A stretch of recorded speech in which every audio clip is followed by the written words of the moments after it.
dengan nomor NDH 30 Angkatan 17 Kelompok 4 Jabatan Pengelola Keprotokolan di Universitas Tengku Umar. Pada kesempatan kali ini saya akan menyampaikan pengalaman saya dalam mengikuti agenda 1 baik secara sinkronus maupun asinkronus. Metode sinkronus dilakukan secara langsung melalui tatap muka, daring, sedangkan asinkronus dilakukan secara mandiri seperti mempelajari modul yang telah diberikan. Metode ini dapat melatih kedisiplinan, tanggung jawab, dan kemandirian peserta. Pada agenda 1 diberikan 3 materi utama. Yang pertama itu ada wawasan kebangsaan dari nilai bela negara, yang kedua ada analisis isu kontemporer, dan yang ketiga ada kesiapsiagaan bela negara. Dalam rangka mencapai tujuan nasional diperlukan ASN yang profesional, bebas dari intervensi politik, korupsi, kolusi, dan nepotisme. Wawasan kebangsaan adalah cara pandang bangsa Indonesia dalam rangka mengelola kehidupan berbangsa dan bernegara yang dilandai oleh jati diri bangsa dan kesadaran terhadap sistem nasional yang bersumber dari Pancasila, Undang-Undang tahun 1945, NKRI, dan juga Bhinneka Tunggal Ika.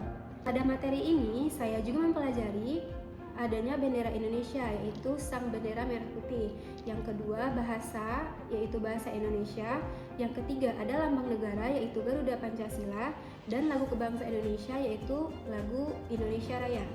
Selanjutnya, saya mempelajari bela negara yang terdiri dari 5 dasar bela negara.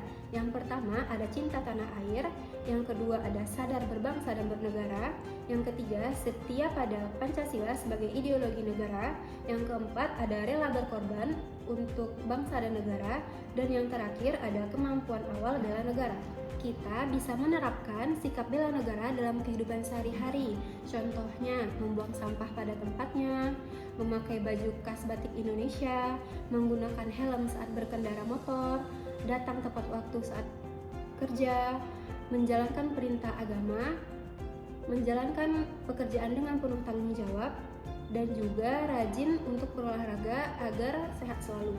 Ketika kita bekerja dengan jujur, menolak gratifikasi yang menghasilkan korupsi, dan terus-menerus meningkatkan kompetensi dengan webinar dan juga seminar, maka kita sudah menjalankan aksi bela negara yang paling nyata. Yang kedua, kita ada mempelajari tentang isu kontemporer. Apa itu isu kontemporer? Isu kontemporer adalah suatu pokok persoalan yang terjadi pada masa sekarang dan menjadi permasalahan yang hangat untuk diperbincangkan. Apa saja sih yang kita pelajari di isu kontemporer ini?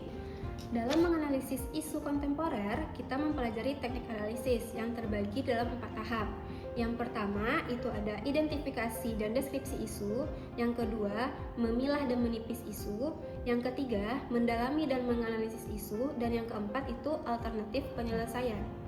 Pada identifikasi dan deskripsi isu, kita harus menjelaskan apa yang terjadi pada isu tersebut, apa akibat dari isu tersebut, apa dampaknya, dan siapa saja pihak yang terlibat. Yang kedua, dalam memilah atau menepis isu, kita mempelajari ada 2 teknik, APKL yaitu aktual, problematik, kekalayakan, dan juga layak. Lalu teknik USG yaitu urgensi, seriousness, dan juga growth. Yang ketiga yaitu mendalami atau menganalisis isu, di mana kita bisa mencari sebab isu menggunakan diagram fishbone maupun mind mapping.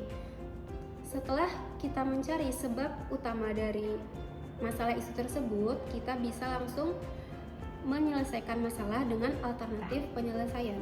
Pada agenda 1 ini, terakhir saya mempelajari tentang kesiapsiagaan bela negara, yaitu suatu keadaan siap siaga yang dimulai oleh seseorang baik secara fisik, mental, maupun sosial dalam menghadapi situasi kerja yang beragam, yang dilakukan berdasarkan kedaulatan sikap dan tekad.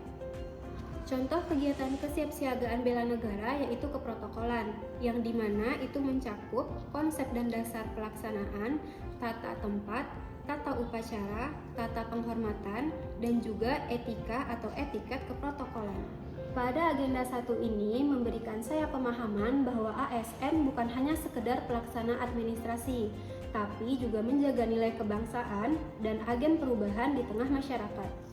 Demikian penjelasan atau pemahaman dan juga pemaparan materi yang saya pelajari di agenda 1 ini. Semoga bermanfaat. Assalamualaikum warahmatullahi wabarakatuh.